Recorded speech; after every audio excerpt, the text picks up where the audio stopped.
नमस्कार दोस्तों, 1958 का वक्त गुजरात को बॉम्बे स्टेट से एक अलग राज्य बनाने के लिए आंदोलन चल रहे थे। गुजराती अस्मिता के लिए हो रहे इन आंदोलनों में वडनगर के एक कांग्रेसी नेता रसिक भाई दावे गुजरात बिल्ले और पंपलेट अपने क्षेत्र में बांट रहे थे। एक 8 साल का लड़का खेल खेल में इन बिल्ले और पंपलेटों को रसिक भाई से लेकर इकट्ठा करता है और अपने स्कूली दोस्तों में बांट देता है।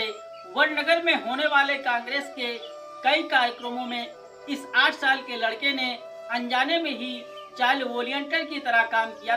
किसी को नहीं मालूम था कि ये 8 साल का ये लड़का जो कांग्रेस के पंपलेट और बिल्ले बांट रहा है, एक दिन यही लड़का पूरे देश की सत्ता से कांग्रेस को उखाड़ फेंकेगा।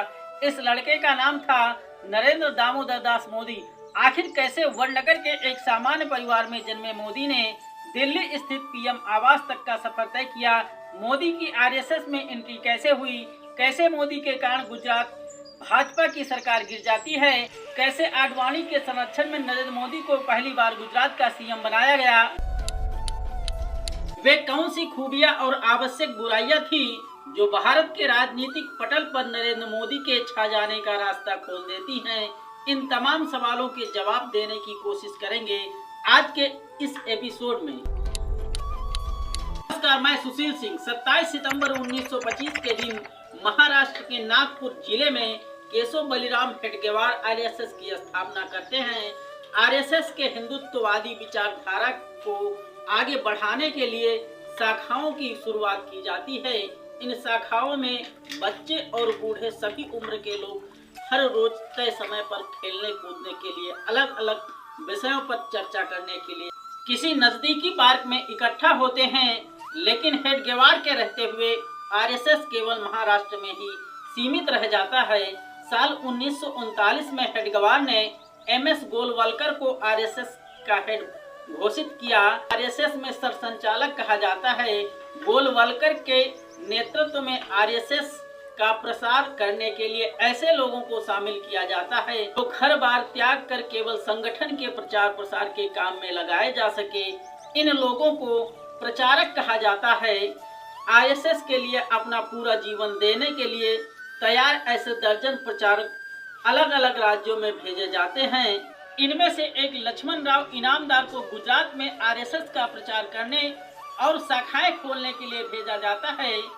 लेकिन लक्ष्मण राव गुजरात में अलग अलग हिस्सों में जाते हैं और आरएसएस की शाखाएं खोलते हैं।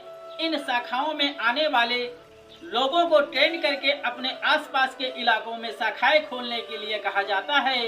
इसी तरह बाबू भाई नापक नाम के एक स्कूल टीचर और आरएसएस के प्रचारक ने 1944 में गुजरात के वडनगर में आरएसएस की शाखा खोली और धीरे धीरे आसपास के बच्चे इन शाखाओं में आने लगे। 1958 आते आते एक 8 साल का लड़का भी शाखा में आने लगा। यही इस 8 साल के बच्चे से मुलाकात होती है आरएसएस के प्रचारक लक्ष्मण राव इनामदार से। इस 8 साल के बच्चे का नाम था नरेंद्र दामोदर दास मोदी। जिन लक्ष्मण राव इनामदार से इनकी मुलाकात हुई थी वे वकील साहब के नाम से प्रसिद्ध हुए। अपने स्कूल भगवताचार्य नारायणाचार्य हाई स्कूल से आने के बाद मोदी आरएसएस की शाखाओं में जाने लगे। इसी बीच नरेंद्र मोदी की शादी होती है, लेकिन उनका मन गृहस्थ में नहीं लगता। इसलिए घर वालों से लड़कर करीब 19 साल के नरेंद्र मोदी अहमदाबाद में बस स्टैंड पर स्थित अपने चाचा के कैंटीन में काम करने के लिए आते हैं। जल्द ही नरेंद्र मोदी ने गीता मंदिर के पास अपनी चाय की दुकान लगा ली और यहीं से नरेंद्र मोदी का आरएसएस के प्रचारकों से मिलना शुरू हो जाता है, जो अक्सर नरेंद्र मोदी के हाथ की बनी चाय पीते हैं। इसी दौरान लक्ष्मण राव इनामदार यानी वकील साहब ने नरेंद्र मोदी से कहा कि वो आरएसएस के लिए काम करना शुरू कर दें। 1972 के करीब नरेंद्र मोदी दुकान छोड़ आरएसएस के अहमदाबाद स्थित कार्यालय हेडगेवार भवन में रहने के लिए आ जाते हैं। इस वक्त हेडगेवार भवन में करीब 12 से 15 लोग रहते थे। यहाँ नरेंद्र मोदी का काम आरएसएस के कार्यालय में झाड़ू पोछा लगाने से लेकर कार्यालय के बाकी काम करना था।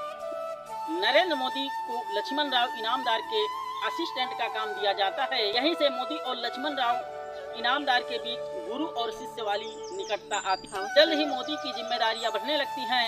अब वे बड़े प्रचारकों की यात्रा के लिए ट्रेन के टिकट रिजर्वेशन के कामों से लेकर हेड गवार भवन में आने वाली चिट्ठियों का काम भी करने लगे। इस बीच नरेंद्र मोदी ने नागपुर जाकर संघ की प्रथम ट्रेनिंग ली। इस वक्त मोदी की उम्र करीब 22 से 23 वर्ष थी।